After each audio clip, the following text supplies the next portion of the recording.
Môre, dis Maandag die 23ste Maart en ek hoop dat God vandag iets met jou hart gaan doen wat jy nie verwag het nie. Ons lees vandag uit Genesis 28 vanaf vers 18 tot 22. En die titel van ons dagstukkie is Die klip wat 'n altaar geword het.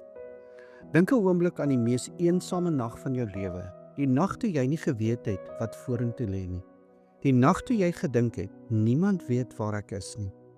Jakob het so 'n nag geken. Hy was op die vlug. Hy het sy broer Esau bedrieg, hy het sy pa Isak mislei en nou hardloop hy alleen op 'n stofpad na nêrens. Sy kussing was 'n klip, sy dak was die oop lug, sy geselskap was sy eie slegte gewete. Maar God het in daardie nag na Jakob toe gekom, nie omdat Jakob dit verdien het nie, nie omdat Jakob gebid het nie. God het gekom omdat God kom. Dit is wat genade beteken. Genade wag nie vir jou om reg te wees nie. Genade kom na jou toe terwyl jy nog verkeerd is. En toe Jakob wakker word, lees ons iets merkswaardigs. In vers 18 sê hy, toe staan Jakob die môre vroeg op en neem die klip wat hy onder sy hoof gesit het en rig dit op as 'n gedenksteen op en hy het olie daaroor uitgegiet. Hy het nie in 'n kerk gebou nie. Hy het nie 'n groot offer gebring nie. Hy het die klip opgetel, die klip wat sy kussing was, en hy het dit regop gesit. En hy het gesê, hierdie plek is Bet-El.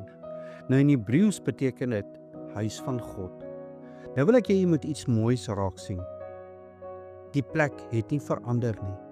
Dit was nog dieselfde stofpad, nog dieselfde oop veld, nog dieselfde klip. Maar God se teenwoordigheid het alles verander. En Jakob het die tiendes beloof. Van alles wat God hom sou gee, sou hy 'n tiende terugbring. Dit was nie 'n transaksie nie, dit was 'n erkenning. Alles wat ek het, kom van U af, Here. Maar hier is die grootste vraag vir vandag. Watter klip in jou lewe moet vandag in 'n gedenksteen verander word? Watter gewone plek, watter gewone oomblik was eintlik 'n Bet-El? 'n plek waar God was, en jy het dit nie geweet nie. Miskien was dit in 'n hospitaalkamer. Miskien was dit 'n motor op die pad. Miskien was dit 'n stilte in die nag toe jy nie kon slaap nie. God was daar.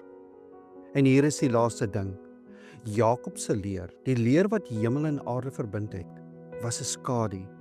Jesus sê self in Johannes 1 vers 51 vir ons, van nou af sal julle die hemel geopend sien en die engele van God op en neer gaan op die seun van die mens. Jesus is die leer. Jesus is die Bet-El. Jesus is die plek waar God en mens mekaar ontmoet. Die gedenksteen by Bet-El wys vooruit na 'n ander klip. 'n Klip wat weggerol is, 'n graf wat leeg is. Die huis van God is nie meer 'n plek nie. Dit is 'n persoon. Kom laat ons bid. Here onsse God, ons loof U dat U God is wat na vlugtelende mense toe kom. Dankie dat U nie gewag het dat Jakob eers reg leef nie. Dankie dat U nie wag dat ons eers reg leef nie. Here, help ons om die gewone plekke van ons lewe te sien as Bet-El. Leer ons om gedenkstene op te rig in ons harte, in ons huise, in ons gesprekke. En leer ons om oorgegee te lewe, soos Jakob, wat selfs die tiendes aan U beloof. Ons bid dit in die naam van Jesus Christus, deur die kragtige werking van die Heilige Gees. Amen. En onthou vandag, jy is dalk die Bybel wat iemand vandag moet ontmoet.